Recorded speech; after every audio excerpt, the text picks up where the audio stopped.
This is Agent Provocateur with Allan Walsh and Adam Wylde. Welcome to another episode of Agent Provocateur. Allan Walsh with my erstwhile co-host Adam Wylde. Adam, how are you? I'm great, Allan. How are you doing? I'm a little bit worse for wear, I have to admit. Was at the first night of Bruce Springsteen and the E Street Band last night in LA. 3 hours and 10 minutes on stage, standing in the pit. Wow. I was about 5 feet from the stage. Voice is a little rough, and I got to tell you, my whole body is sore. I don't know how Bruce and the band, all being in their mid-70s, can possibly walk today after the show they put on. But I'm a little worse for wear. Well, 3 hours being active at that age it's unbelievable. They say sometimes, like guys in that age bracket, I'm sure Bruce is the same, but I think Mick Jagger from the Rolling Stones is famous for like working out 2-3 hours a day just to keep up the ability to move around the way that he does. And I know that Bruce doesn't really stand still. No, he doesn't. and I have heard from people that on tour, the day after a show, he's in the gym at 9 a.m. religiously at the hotel. Wow. So and you can see by the way he looks that he's physically in very good shape. Absolutely. And you took your son, right? Yeah. My son's probably been to a dozen plus shows. The first time when he was 6 years old. But it was the first time that I went with him and took him into the pit, right up by the stage. And being literally 5 feet from Bruce, and I'm going to post a couple of pictures later on today from last night's show, being 5 feet from Bruce and the band while they played some of their classic songs.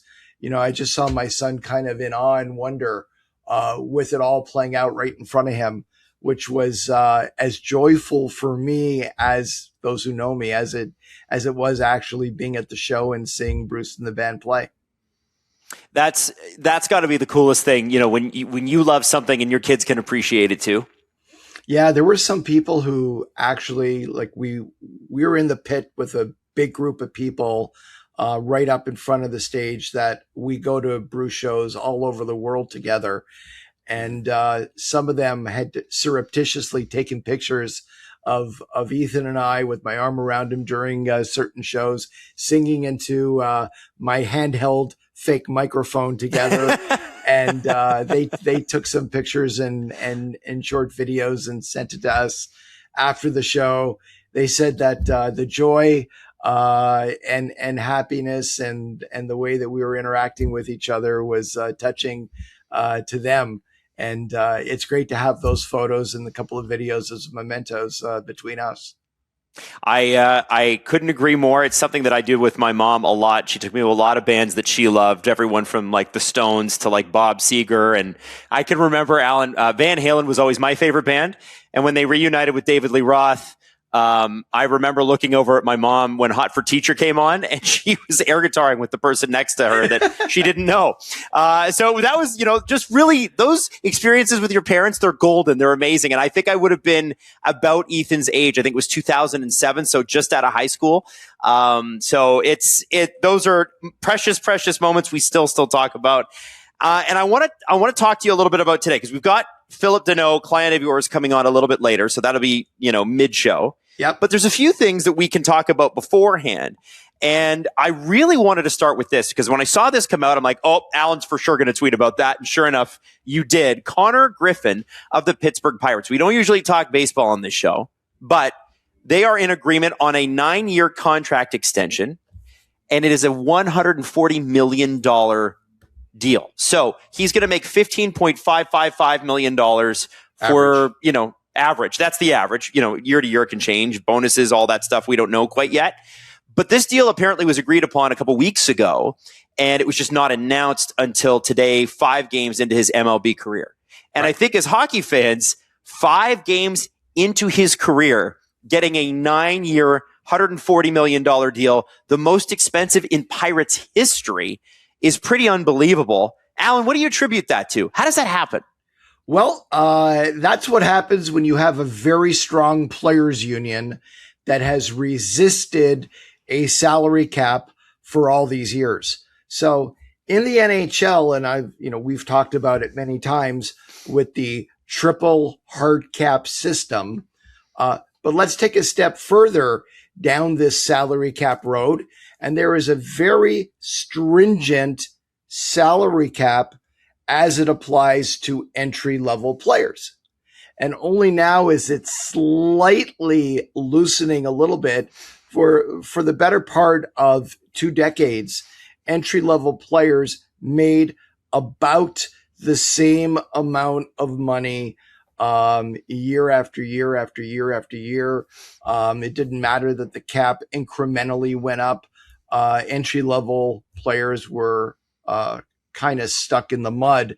Every entry level contract must be two-way no matter what, even for the player drafted number 1 overall.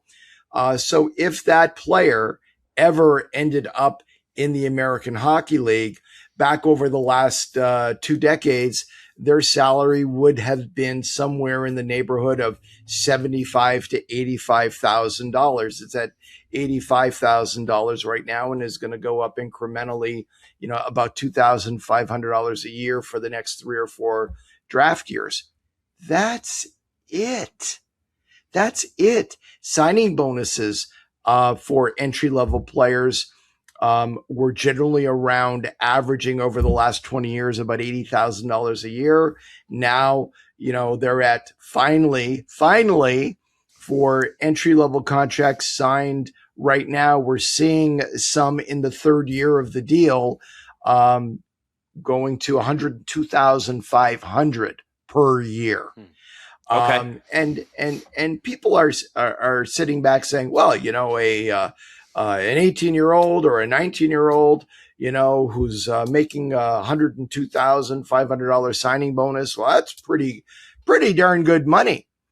Well, if you want to look back before the salary cap era, players drafted high in the first round were getting significant contracts. And, we could talk about Alexander Daig, which that's the one that comes to mind. Might be the contract that that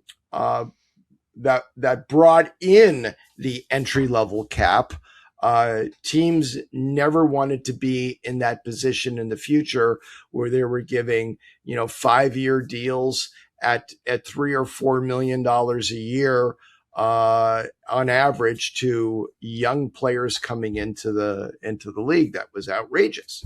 So at the bargaining table, if you're going to bargain away anybody's rights, the people who are not really at the table and no one is really representing their interests are the 12, 13, and 14-year-olds who in 4 or 5 years are going to be, some of them, drafted very high in the NHL draft and be in a position to sign an entry-level contract. So the players at the table are doing their best to preserve their rights and maximize their compensation within the system.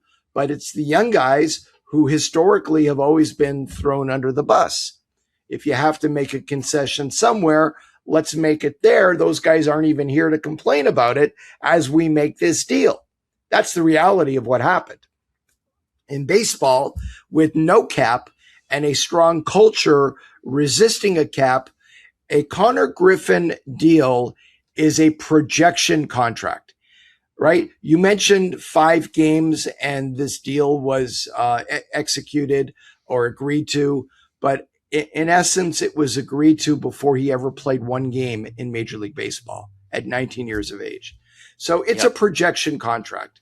The Pirates and many others believe they know what he is going to be. And the calculation on the Pirates' part is if he is becoming the player, if he becomes the player we believe he's going to be, this contract will ultimately be a very good deal, turn out to be a very good deal for the organization. And the 9 years eats up a couple of years of free agency. It eats up the entire salary arbitration years, and also the years in MLB with many young players coming into the league making minimum salary. So there's a balance to it. There isn't a deal like this that has come down the pike in MLB before at this number for this term, with a player who is incredibly highly touted, but has not even played a game in the league yet. So if you're asking me what I think about it, I love it. I love it. I love it. I love it. I think that ultimately it's going to turn out, while everybody's sitting back now going, are they out of their mind signing this kid unproven to this kind of money? I think ultimately when you and I are sitting here a couple of years from now, we're going to look at that deal and say, based on where MLB contracts are and where they're going, this is going to turn out to be a very good team-friendly deal for the Pittsburgh Pirates. And, Allan, it like what you might risk in the first few years, you're probably saving yourself in headaches with arbitration, and also just the fact that if he outperforms this deal, then you've got cost certainty. And the Pirates are known for being cheap. So this could be an expensive way of being cheap, and maybe we're seeing a bit of a sea change here because they've got a couple of guys now that are supposedly generational, Paul Skeens and obviously Connor. I'm wondering if this is now forcing the owner to go like, well, listen, that we might actually do something here. I might actually have to spend some money. He's known as the cheapest owner in the sport. And, when you don't have a salary cap, you also don't have a salary spend minimum. I wondered what you thought about that. I mean, like one of the things that we always talked about was early on in this show, everybody's upset about teams being over the cap and LTIR usage and all that. Nobody gets upset about teams being under the cap. And we saw that for many years with the Arizona Coyotes. They were sort of the bad contract dumping ground. I feel like for the MLB, in terms of competitiveness, you're making money on those franchise values whether you win or you don't. Should there not be at least, if the players, if they can negotiate this, should they not at least look at a salary spend minimum? Well, you're going to make money theoretically when you sell the team and you cash out on the rise of explosion of franchise values. But what a lot of people kind of overlook is the amount of centralized revenue the league generates and distributes to the clubs on an annual basis. And that includes all of the national broadcast right deals and all of the national marketing and sponsorship deals all get distributed as centralized revenue, pieced off and sent equally to every team in Major League Baseball. With many teams, the amount of centralized revenue coming in is greater than their payroll. So the entire gate is amazing. Gravy. All of the local revenues they generate, local sponsorship deals, local broadcast deals, all of those are over and above and ultimately become straight profit. Now, not every team is like that. And there are some markets where, you can put the LA Dodgers and the New York Mets in a class by themselves when it comes to the amount that they spend. And they obviously have literally a blank check to spend hundreds of millions of dollars into the thresholds and above, and pay additional tax money because of that when they get into the different bands that apply. But they're willing to do that. Right. I would be somewhat hypocritical if I, for years, have railed against the salary cap and then spoke out in favor of a payroll floor in baseball. It'd be like, oh, right, Walsh, you don't want a cap, but you want to force teams to have to spend to a certain level. I am a free marketeer. Okay. I believe in free markets. I'm a capitalist. I want teams to spend what they want to spend. Nobody forces them to spend any more than they ultimately decide to spend. And I'm not going to be out there saying, now, as a general rule across the league, you have to spend to a certain level. Right. Okay. All right. I want to know too, and this is just switching gears here a little bit. There's been a lot of change in the NHL lately. We've seen coach firings in Los Angeles. We saw one surprising one in on the island. We know Barry Trotz is resigning in Nashville. We know that Vegas. That's right, Vegas. Of course, we can't forget Tortorella. Toronto fired their general manager. Guest of the show, Brad Treliving. New Jersey just fired Tom Fitzgerald last night as of this recording. 2 nights ago, I guess. Lot of change. And this time of year, first off, it's kind of surprising to see some flash coach firings, especially for teams that are supposed to make the playoffs. But Allan, I want to talk to you about the GM stuff because that has to mess with things. If you got a player on a team that might be up for an extension, or you got a general manager and you didn't get the sense that the GM was all that enamored with the player, or the player is not all that enamored with the market, or whatever. When a general manager gets fired, does it kind of just take everything and throw it up in the air and you start again? How does that affect you?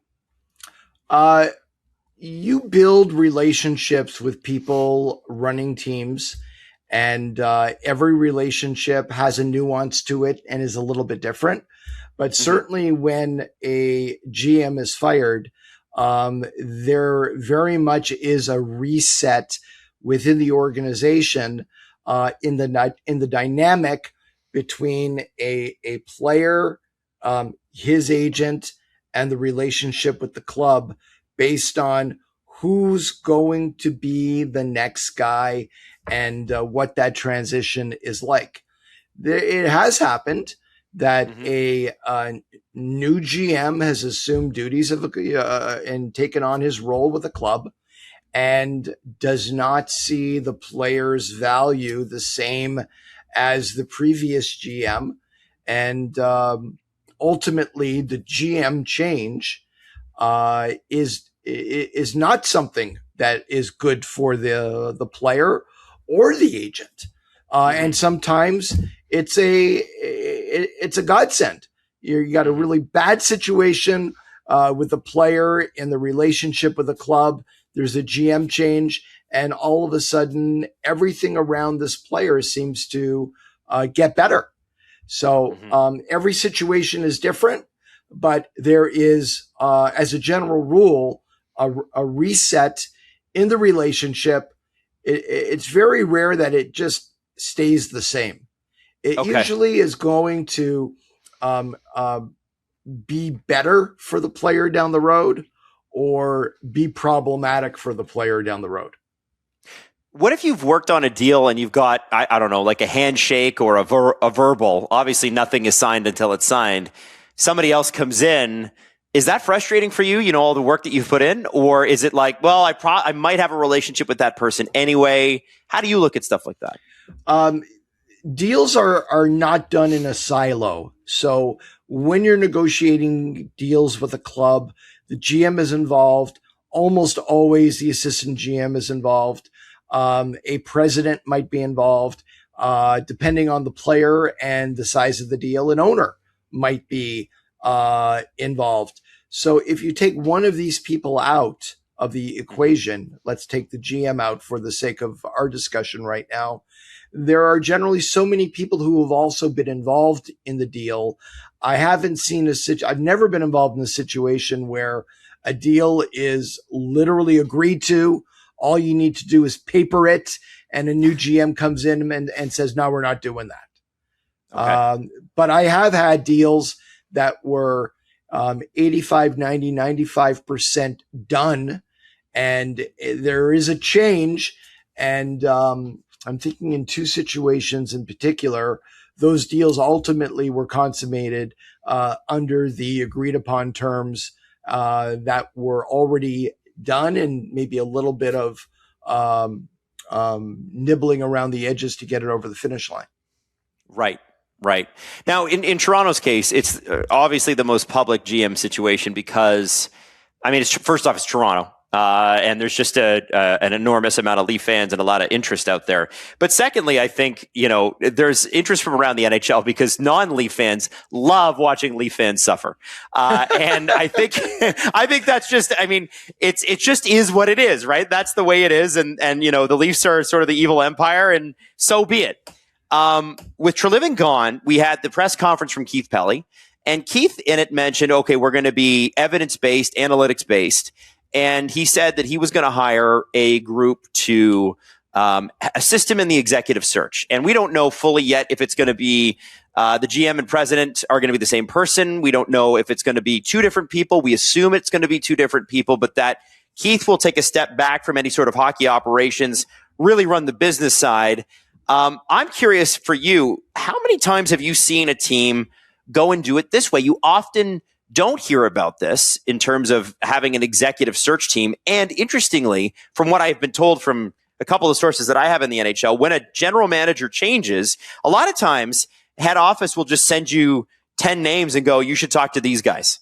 And they expect you to talk to those guys. And you can obviously choose who you want to hire. But in a lot of cases, the NHL is the one that is helping either direct, manage, and also sort of keep people on that list or kick them off, depending upon what their relationship might be.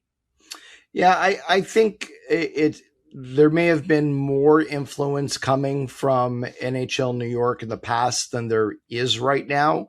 I certainly think Gary Bettman weighs in with the owner, makes a call and asks who's under consideration, and does try to tip the scale in people. There's a constant parade of people who go to New York to visit with Gary and Bill Daly and kiss the ring to get their approval and stamp of approval when jobs do come up, and hope that Gary will weigh in their favor. But I'll give you one example that I don't think anybody's ever heard before. There was a executive search firm that doesn't really focus necessarily on sports. They deal with CEO searches and high-end executive searches, who was calling around a few years ago to various assistant GMs working in the league right now. And they were saying, hey, we have been retained by an NHL owner. We can't tell you who. Mm-hmm. And that owner is considering a GM change. And you're one of the people we've identified. Would you be interested in the job? We can't tell you who, because that GM is still employed working for that owner.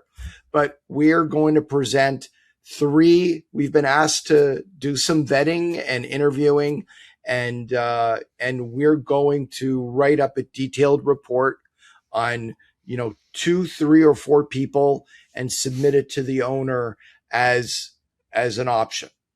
And you'll never know who it is. You'll never know what team it is.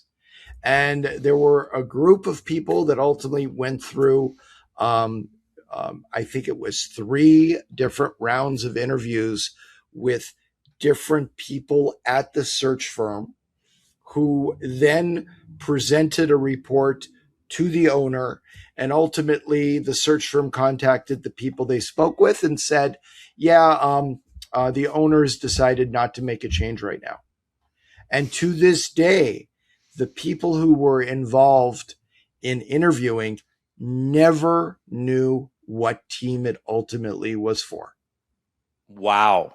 Yeah. Wow. Yeah. Now, a lot of teams do hire a search firm to assist in the search. In the situation with Toronto, that's somewhat unique, is you want to avoid appearances of a conflict of interest. And that was very public and well known in the Nashville search early on. They chose an agency that also represented players in the NHL. And you can't really say that there is a guaranteed 100% direct conflict, but there is a potential conflict and an appearance of a conflict. Yes. This is a little different situation, but there's people that I've talked to in the last 24 hours who feel this is worse than the Nashville situation because it's an actual conflict. So there's a agent and an agency that only represents coaches and assistant GMs and general managers. Now, remember, certified agents certified by the NHLPA are certified to represent NHL players, but we are not allowed since 1995 to represent coaches and GMs or anybody working in management. Strictly banned, prohibited conduct. So there's a group of agents out there that only represent people on management side. Right. And they have proliferated more and more over the last few years. So there's this one agency representing only people in management who've set it up a separate company that he also runs that does searches on behalf of NHL teams. So the entity that is hired by an NHL team is now charged with running the search for a GM or a president or both. And at the same time, the same person is representing potential candidates for the job and several candidates. So the question is, you represent 4 or 5 people vying for that one job. You have a fiduciary obligation. That is, you have to act in each client's best interests. All of them want the job, right? How are you not involved in an actual conflict of interest in pushing one guy over another? And if you say, well, I don't do that, then why do they have you as an agent if you're not trying to help them get the job? Yeah. Right. Because the streams are diametrically opposed. On the executive side, they're not supposed to help you make the decision. They're just supposed to bring you great names. But on the agent side, the agent's job is to not only bring the great names, but break down the door and go hire my guy. Yeah. Exactly. Interesting. Exactly. Very interesting. Okay, so we will follow that one closely. But Allan, that's a very interesting angle. Are we ready to bring on Phil Danault? I believe we are. I want to introduce briefly. Phil Danault has been a client of mine for 2 years, a noted client. He's played originally with Chicago Blackhawks, was traded to the Montreal Canadiens, had a great run in Montreal, left Montreal to the Los Angeles Kings as an unrestricted free agent, signing a 6-year deal, and is now finding himself this season back in Montreal, back in his familiar spot at center.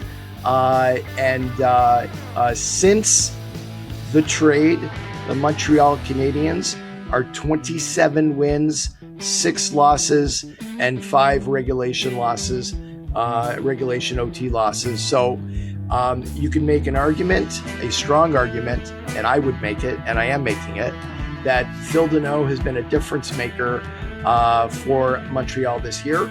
Fresh off a new marketing deal with Normandin Pizza in Quebec. That's right. Let's bring on, without any further ado, Philly Danault. And we're here with noted client Phil Danault. Phil, how you doing today? I'm good. You guys? Great. It is so wonderful to have you here. For those that don't know, Phil and I have been talking for the better part of a year now about coming on the podcast and sharing some stories with us and sharing a little bit about his journey. And so here you are. Oh yeah, I'm not that interested. Well, we'll let people decide that because Interesting. I think you are. So why don't we start at the beginning? Why don't you tell us a little bit about how you got started playing hockey and what your minor hockey journey was like? I was probably 3 years old. Obviously, I lived in Victoriaville, Quebec. Born there. Amazing little town. The religion there is hockey. Obviously, just like the whole Quebec, the passion. And my dad was a big hockey fan as well. Jean Béliveau, like all these, the old Montreal guys. Yeah, I mean, 3 years old, I had skates on. I don't know if I was skating a lot, but like, my dad said I was like, pretty agile already on the ice. And, yeah, I started playing and I just enjoyed the game. I was also playing golf. And, at like 12 years old, 12 years old, I had to choose between hockey and golf. Cause, Wow. I was a good golfer, but like, I was winning tournaments, but like it's just like it wasn't moving enough for me. I had to move more than that, and then I stopped completely golf. So I just stopped playing. Not even like I play maybe once or twice a summer. Like I just like focus everything on hockey. And play midget AAA at 15 years old. In 12 years, which was unbelievable. I remember midget AAA for me was the biggest step in my head towards my career coming up. And even though I didn't know I was going to make it, I remember I was fourth line in midget AAA. And before Christmas at 15 years old, I made the team. And I went to see the coach. That at Christmas I left a note. Hey, can I talk to you at night? I talked to my dad with it. Like, should I talk to him? And I'm 15 years old, so like the coach over there, Gilles Bouchard, was like a scary man, like really scary. Like his reputation was like you can't talk to him, everything. And from that point, when I talked to him, I started playing first line and then power play at the point. And then I had like I think I had like 4 points until Christmas, like not at all. And I went from like 18 points in like, I don't know how many games. Then we went to final in playoff against Laval and we lost, but like, it was just like, the turning point for me was midget AAA. So what did you say to him? I told him, I was crying, very emotional, crying by being really scared, I think. By overcoming, getting out of my comfort zone, really. I was telling him I'm really dedicated. I'm the first one on the ice, last one off the ice, like even getting late to my course for this. I said, I have more to give you. I think I deserve a chance to prove you that I can do something better for the team and for myself. And he really liked that. He was one of those old school guys that if you yell at him or like talk to him, it's like he take that serious because nobody was willing to talk to him really. So that was a big turning point for me. And that after that, I got drafted. I was ranked, I think, second or third round, and I was drafted 9 in a row by the Victoriaville Tigers, which was my hometown. So I lived with my parents for like 4 years. Got traded to Moncton for the last year, and then after that, 20 years old, AHL for Chicago Rockford Ice Sox because I got drafted there, obviously, and then my career just went on. Wow. Talk to me about turning pro and what that was like for you, leaving the Q and going to the American League with Rockford. That wasn't pretty. Not pretty at all.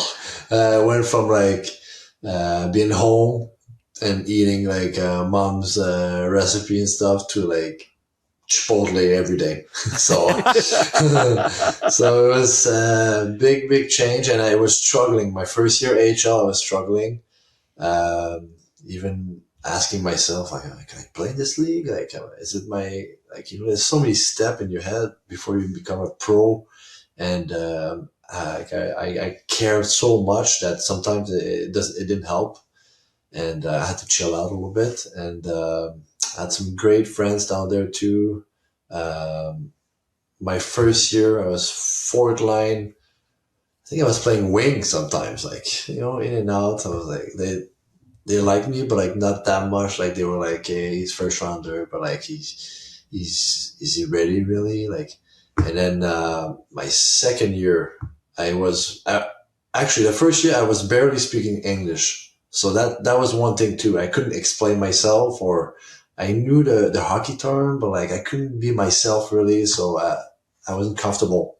And a whole new world, like, making food, like in restaurant, English country, like everything. So, my second year, I just unlocked. I just had a great summer back home, and I knew what I was going into.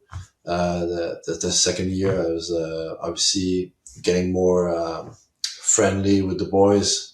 One of the part of the team, and the first year I felt so many compete, because I'm like someone that competes against everyone. So I was seeing them as like not a threat, but like your competition though. Yeah, competition. Right? Yeah, competition, and like it's just a hard market as a Frenchie that barely speak English, And the second year, I was just one of the boys, and then I just unlocked and then first line from now on.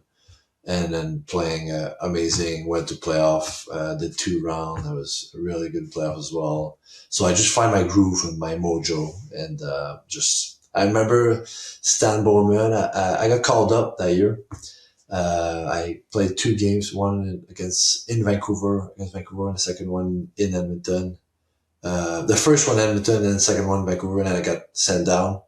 And in the bus, I went back with the Stan Bowman. I said, I don't know what you did this summer, Phil, but like you definitely unlocked something in your game. And I don't remember what I was saying. What did you do? What did you do? I don't know. I just got comfortable. I got to be myself. Like you can't be comfortable if you're not yourself. I mean, that was my personal point, and I was just like comfortable with one of the boys, and like. I had a house living with guys too. So yeah, it was just like the first year was just like too much of unknown in all categories. So yeah. And yeah, so Stan told me, I don't know what you did, but it's amazing. Keep doing it. And I said, I'll be back, right? I'll be back. It's so intense in the bus with him. Yeah, I mean, I'm not done, right, Stan? So intense as a kid, but just loved the game. And you ultimately were traded to the Montreal Canadiens. Yeah.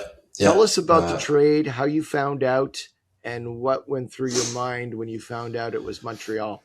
I think it's Mark Bergevin. Give me a call, like, hey, welcome to Montreal. You're playing tomorrow. And I was like, wow. My wife just had an apartment in Chicago. Played 30 games in the NHL. We're cooking dinner. I think we were doing like a chicken with cranberry, because I remember it was like a big thing for us. We never did chicken and cranberry again.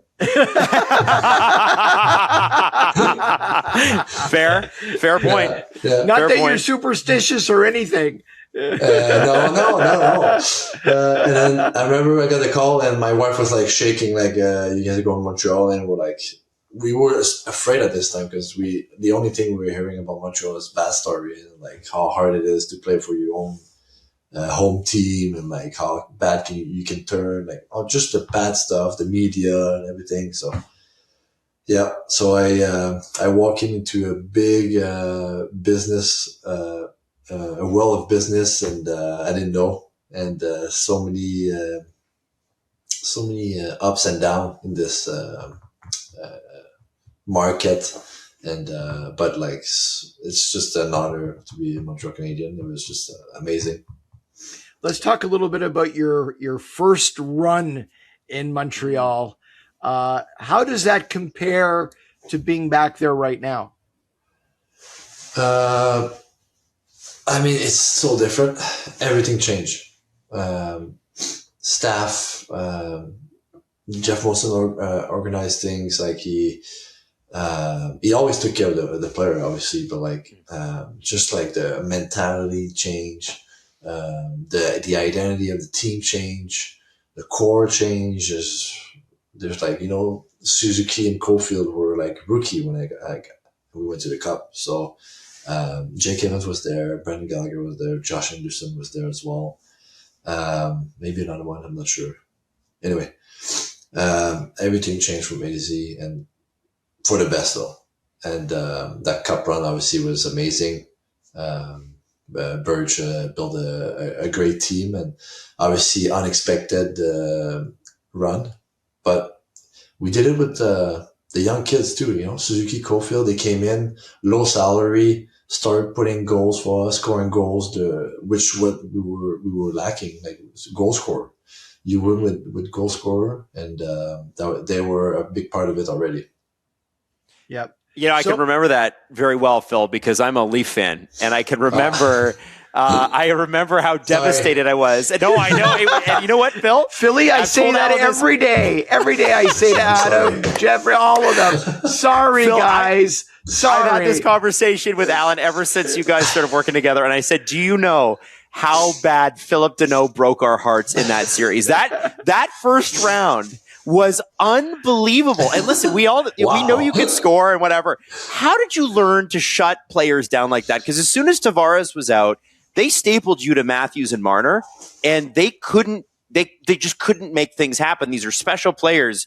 It takes a special player to shut them down, though. How do you prepare yourself for something like that? How do you learn those skills? Not a lot of guys in the league can do what you do. Yeah, I don't know. That's kind of how I discover myself in playoff, really. I mean, I did an AHL a little bit, but like not like as a shutdown. I mean, completely like this, like in 7 games and like game after game. Yeah. I find my consistency more. I always been thriving in playoff and like showing up, and it's always been my fuel. Like I need that energy, that pressure kind of. Obviously it's stressful, but like, it's just, I don't know, it's how I function. Some players are like that, different players, but, I don't know. Everything seems to started working out. Obviously Tavares got hurt. That was scary, by the way, but like that, I think that might've changed the course of the series a little bit.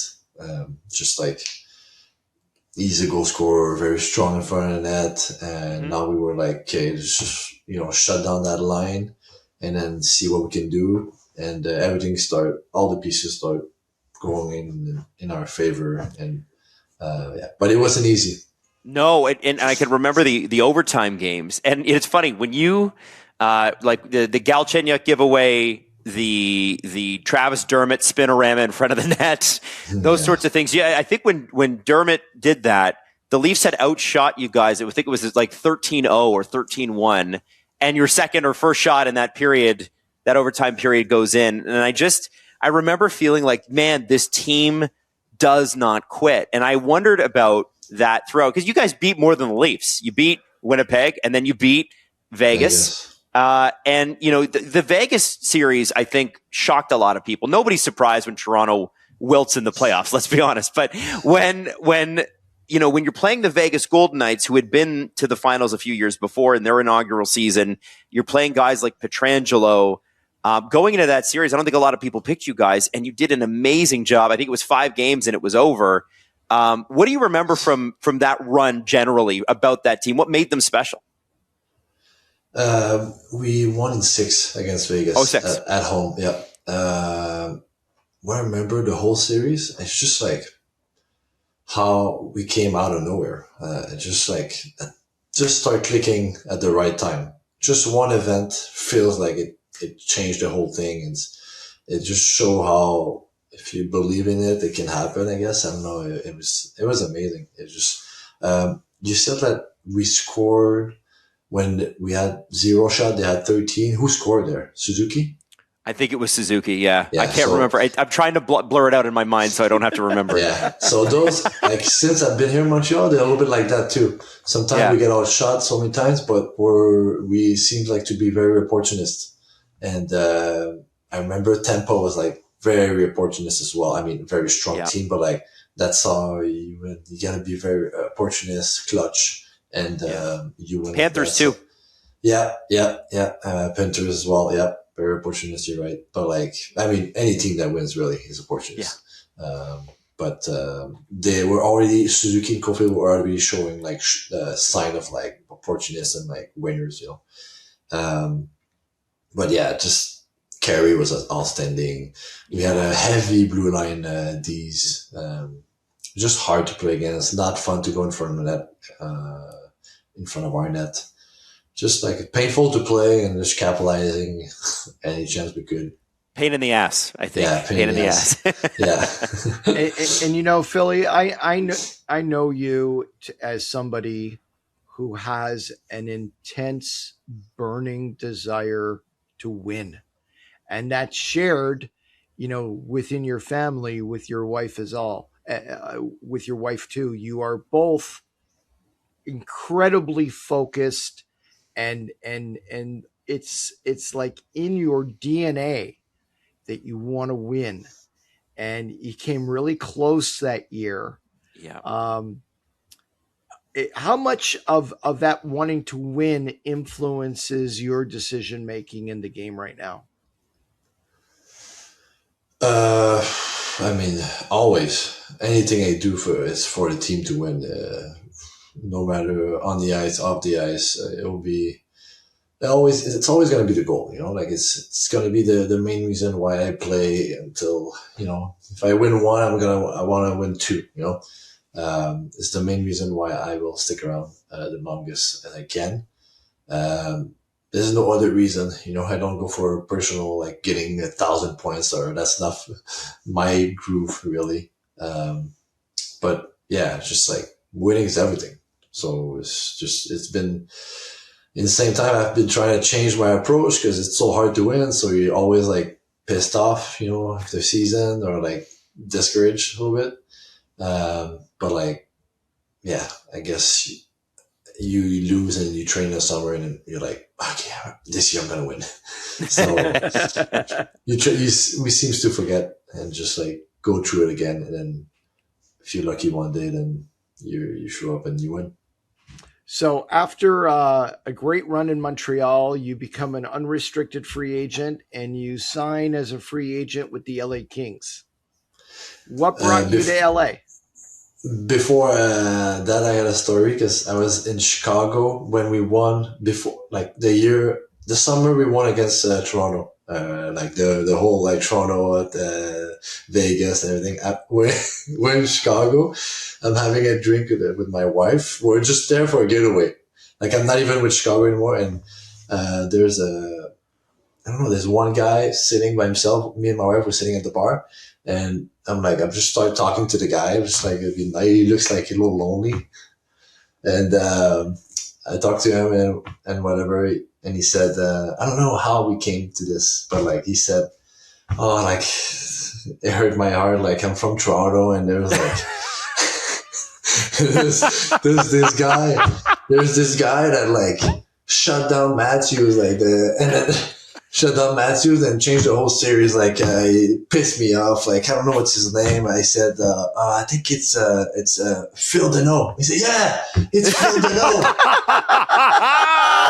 I said, no! Yeah, I said, you're right, it's Phil Danault. And I look at him like this. He's like this. Oh, fuck. You're Phil Danault. Amazing. Yeah, he said, oh my God, I hated you so much. And it was so funny that it was just like, he said my name without knowing really. Yeah. So he said, oh my God. Did he buy you a drink?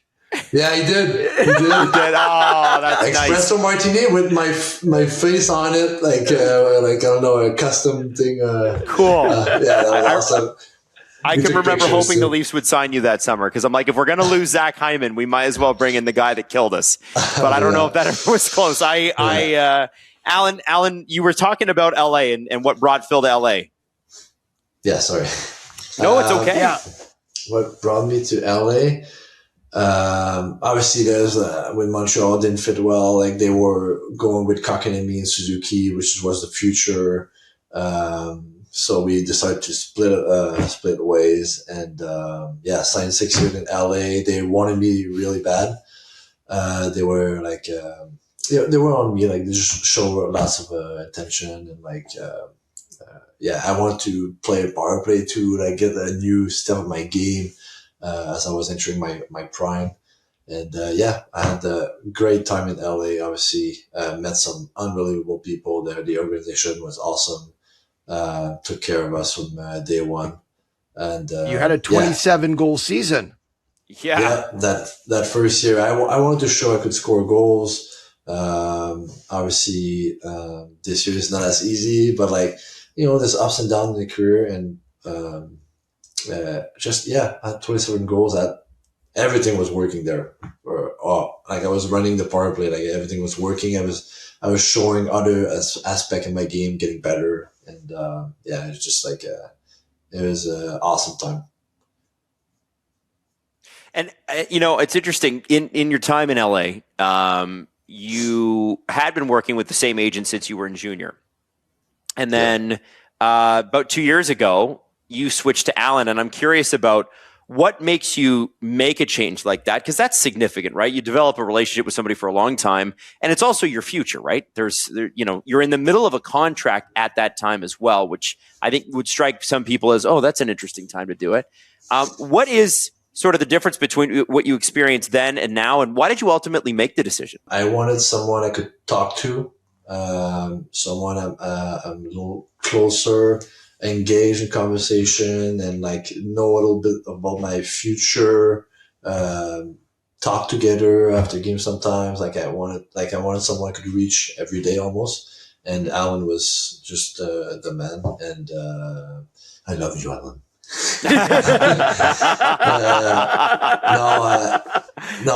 It was. I don't know. I feel like switching to Allan was just the first step of my whole last 2 years. Like a lot of things happened in my life, and Allan was like the first step to my goal, really, because the goal I want to win a cup, but like there's so many things to do before, and I want to win Montreal as well. But like it was just the first piece. Someone I can talk to. Give me insight sometimes, like just little things like this that keeps me alert, and like it's just fun to be part of. And I wanted someone I could talk to and just like be involved. So Allan was just like a no-brainer for me. Not even I didn't even see or talk to anyone else, to be honest. Just it was from what I was hearing from other players too. It was just a great fit for me. Allan, what was your first? Do you remember your first call with Phil? Do you remember? Was it out of the blue? Like what happened? I remember our first call, but it was just very brief to set up a breakfast. And I met Phil and his wife together for breakfast in Manhattan Beach near where they lived. And we probably sat together for 2 hours. And from the moment we sat down together, I just felt this incredible chemistry. And I was so impressed with Phil. But what really struck me, and it turned out to be very true, was the bond that exists between Phil and his incredible wife, Marie. And they are a true partnership. And the support that she gives to Phil and the support she gives to me, like she's become a very good friend as well, and part of the team. And you really feel the importance of her being on that team, and not just with Phil and Marie, but with a lot of other clients that I work with. There's girlfriends who reach out to me. There's other wives that reach out to me. It really is important that you see yourself as working for the entire family. Because when things are not running smoothly, especially a season like this year, which is the craziest schedule with unbelievable travel, It is such a grind day to day to just physically and mentally recover from the compactness of the schedule, that many times issues get delegated to a player's partner, whether it's a girlfriend or a wife, where they just have to take care of certain things because the player doesn't have the focus or the time to do that when they're playing, back-to-backs, or when they're traveling here and there. And I think to have an arrangement where everybody's trusting each other and working together just benefits the entire relationship. And that's something that's very special with Phil and his wife. That's pretty cool. Sorry, go ahead, Phil. No, I was just gonna say, you're right, and one of the reasons we changed, but I didn't know at the time, Mary can talk to you too as well, and she has stuff to say too, and you're right, we go through it together, and most of the time I play bad, she take it, I'm not a easy person to deal with, I'm very intense, and she's holding she's the rock, at home. She take care of the kids and everything. So she has a lot of power, of a strength. How did you guys meet, if you don't mind me asking? In my hometown, Victoriaville. Okay. Yeah, she moved in for his ex-boyfriend and didn't work out together. So at this point, she moved her job in Victoriaville and she bought an apartment. Duplex. Mm-hmm. She bought a duplex, and I bought the other duplex. Oh. So that's how. Okay. That's how I met. That's how I met your mother. The girl next door. Oh, that's great! I love that. Yeah, and I love that. So that first summer we just talk whatever. Didn't sleep together, didn't kiss each other, just talk, respecting my neighbor. And then went away. She dealt with his ex-boyfriend, whatever, and then came back. And then, we just, we're stuck together almost. So we just get to know each other. And we weren't two people that was always going out, so we couldn't meet at a bar or anything. It was just we're meeting as a neighbor. And and start clicking and just went on and on. And she's been with you the whole way in terms of the through Rockford and Chicago and then Montreal, LA, Montreal again. Yeah, she was coming with me in Rockford, and 5 games after I got called up, and I never went back. Wow. Yeah, I don't think I ever remember her since we've been working together. I don't think I ever remember her missing a home game. No. Probably not. No. She's always there. Always there. Yeah, she's always there. She's my biggest supporter, that's for sure. She's dedicated. How many kids do you guys have? 2. If you don't mind. 2. Okay, and how old are you? Are you sleeping yet? Are they? No, we're sleeping. Yeah. Okay, good. Yeah. 7 and 4. Beautiful. Beautiful. Boy and girl. Yeah. And those are fun ages. I think once the kids hit 4 years old, you really start to learn their personalities. They start having the full sentences and that sort of thing. Are either of them into hockey? Are they as competitive as you and your wife are? What are your, Don't like losing? Yeah. Tell them about Eddie. Tell them about Eddie. He's worse than me, or better than me. Eddie's, he'd lose it if he lose. I remember I was crying when I was younger, and he's like that too. Very competitive and pissed off, but it's good stuff. You wanna see that, and I don't let him win. No, sometimes. Listen, there's a couple of questions I have, and Allan, I don't want to jump in the whole segment here, but you've got Lego behind you, and I'm a big Lego guy. Love Lego. Got to ask about the pirate ship. Is that the original Lego pirate ship? Is that the new one, for Pirates of the Caribbean? Yeah, it is. But this one is not a Lego. It's I don't know. It's Mega Bloks or something. No, it's not cartoon, but it's I don't know how to explain that. It's Amazon box almost. Oh, okay. Okay. So that's what it is. And then you do have some Lego back there, right? Oh, and that's just one of the 200 of what he has. Like, it's like we have a Bowser at home. Like he has so many Legos. I don't know how many pieces he has, but like we have Harry Potter, Castle, like so many. He loves Lego. That's awesome. That's awesome. And as of right now, you got one of the youngest teams in the league. And I think they started the year as the youngest team in the league. And then I think there was a Phil Danault trade. I'm not sure they're the youngest team in the league anymore. But I want to ask you about, the fact is this morning, you guys are tied for the top of the Atlantic Division. And that's got to be pretty exciting. How do you keep your head about that sort of stuff? And when the younger guys come up and talk to you about it, what do you tell them? I don't know. I just came in being one of the boys. Like I don't tell them really stuff. I just be myself really on the ice, off the ice, being a pro. These guys are all very like mature for their age, like Demidov, Hudson. These guys are first one off the ice.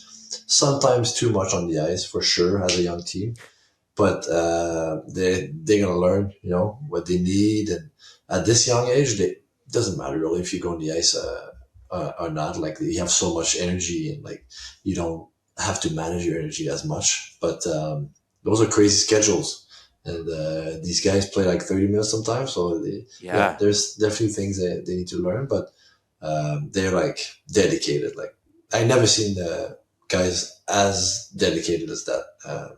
And like I said, you can win with guys like that. I'm pretty sure. Allan? Let's talk about recreating the iconic moment. You have a new marketing partnership with Normandin. Why don't you talk about how that came together, and how people have reached out to me and said, how did it all start with Phil Danault and pizza? So I know the story, but why don't you fill everybody in?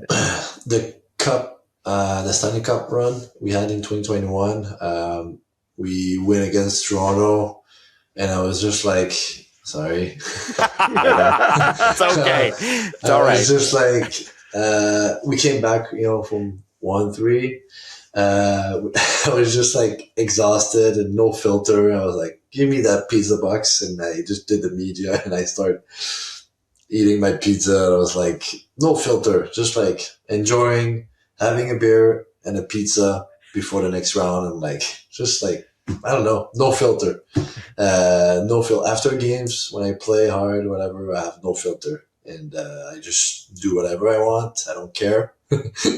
For like an hour or two, and then it just started from there. And then after the second round, people asking for pizza already. We want to see the pizza, like you eating a pizza, and it became a theme, And it's just like this year, one or two company approached us for the pizza just to do a little wink towards the playoff, and it's just a memory that will stay in the Quebecer like head forever, I think.